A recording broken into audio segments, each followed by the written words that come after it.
পবিত্র কোরআনে বলেন, ওয়াকালাল্লাযীনা কাফারু, কাফেররা বলবে, রব্বানা, হে আমাদের রব, হে আমাদের প্রভু, আরিনাল্লাযীনা আদাল্লানা মিনাল জিন্নি ওয়াল ইনস, যেই সমস্ত মানুষ, যেই সমস্ত ইনসান আমাদেরকে গোমরাহ করেছে, পথভ্রষ্ট করেছে, নাজআলহুমা তাহতা কদামিনা লিয়াকুনা মিনাল আসফালিন, যে হে আল্লাহ, আপনি তাদেরকে আমাদের কাছে দেন, আমরা তাদেরকে, ওই সমস্ত জিন এবং ইনসানদেরকে আমাদের পায়ের নিচে ফালায়া তাদেরকে মাটির সাথে মিশিয়ে দেব।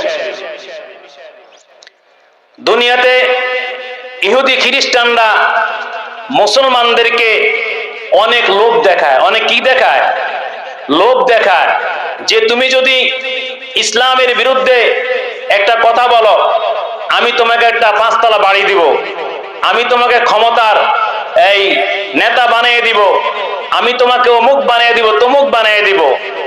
আমাদের কিছু মুসলমান আছে ইহুদি খ্রিস্টানদের এই কথাগুলো শুনে তারা আজকে ইসলামের বিরুদ্ধে কথা বলে, দেশের বিরুদ্ধে কথা বলে, কোরআনের বিরুদ্ধে কথা বলে। এই সমস্ত মানুষই হাসরের ময়দানে বলবে, ওয়াকালাল্লাযীনা কাফারু রব্বানা আরিনাল্লাযীনা আদাল্লানা, হে আল্লাহ, যেই সমস্ত মানুষেরা দুনিয়ার মধ্যে, যেই সমস্ত ইনসানরা, যেই সমস্ত জিনেরা দুনিয়ার মধ্যে আমাদেরকে গোমরাহ করেছে, আমাদেরকে সঠিক রাস্তা না দেখে শয়তান রাস্তা দেখিয়ে দিয়েছে, আয় আল্লাহ, তুমি ওই সমস্ত মানুষদেরকে আমাদের কাছে দাও। যদি আমাদের কাছে দাও, আমরা ওই সমস্ত মানুষদেরকে আমাদের পায়ের নিচে ফালাইয়া আমরা তাদেরকে ধ্বংস করে দিব। এই কারণে আল্লাহ পাক রব্বুল আলামিন বলেন, হে দুনিয়ার মানুষেরা, তোমরা শুনে নাও, আমি আল্লাহ রব্বুল আলামিন তোমাদেরকে 3.5 হাত একটা বডি দান করলাম। বান্দা, আমি তোমার এই বডির মধ্যে 2টা চক্ষু দান করলাম, 2টা কান দান করলাম, 2টা হাত দান করলাম। এই বান্দা, যেই বান্দা বান্দি আমার এই নিয়ামতগুলা পাওয়ার পরে আমার বিরোধিতা করবে, ইসলামের বিরুদ্ধে কথা বলবে, কোরআনের বিরুদ্ধে কথা বলবে, আমি আল্লাহ রাব্বুল আলামিন ওই সমস্ত বান্দা বান্দীদেরকে জাহান্নামে নিক্ষেপ করব।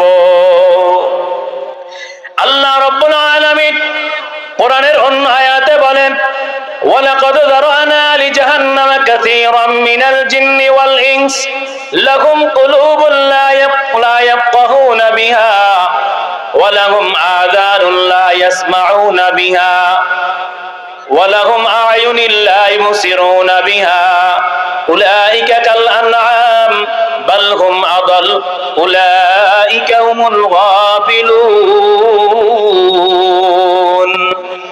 আল্লাহ রাব্বুল আলামিন বলেন, হে দুনিয়ার মানুষেরা, আমি আল্লাহ রাব্বুল আলামিন তোমাদের সঙ্গে একটা কলব দিয়া দিছি।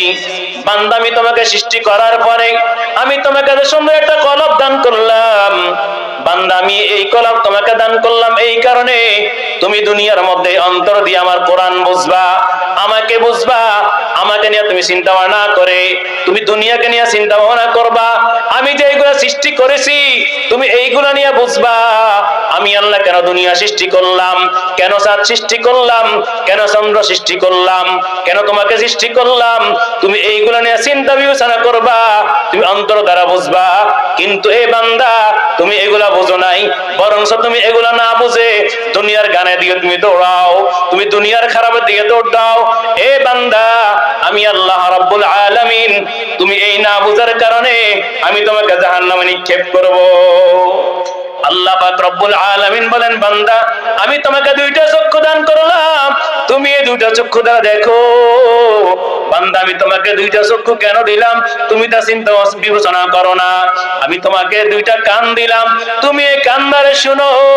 আমি আল্লাহ কেন তোমাকে 2টা কান দিলাম তুমি তাও চিন্তা বিবেচনা করো না। এ বান্দা, যারা এই চক্ষু পাওয়ার পরে, যারা এই কান পাওয়ার পরে, যারা এই অন্তর পাওয়ার পরে আমাকে চিনে নাই, আমার দাসত্ব করে নাই, আমি আল্লাহ রাব্বুল আলামিন ওই সমস্ত বান্দাদের খেতাব দিয়ে দিলাম, তারা হলো চতুষ্পদ জন্তুর ন্যায়, তারা কখনো হেদায়েত পাবে না, তারা অবশ্যই জাহান্নামে নিক্ষেপ হবে।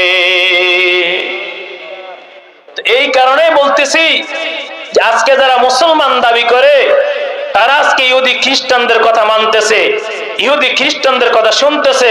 আল্লাহর কসম, যারা এই সমস্ত ইহুদি খ্রিস্টান বেঈমান নাস্তিকদের কথা ইসলামের ক্ষতি করবে, ওলামায়ে কেরামের বিরোধিতা করবে, মসজিদ মাদ্রাসায় আলেমদের বিরোধিতা করবে, কসম আল্লাহর, এই সমস্ত ব্যক্তিরা মারা গেলে তারা কখনো জান্নাতে যাবে না, সোজা জাহান্নামে চলে যাবে।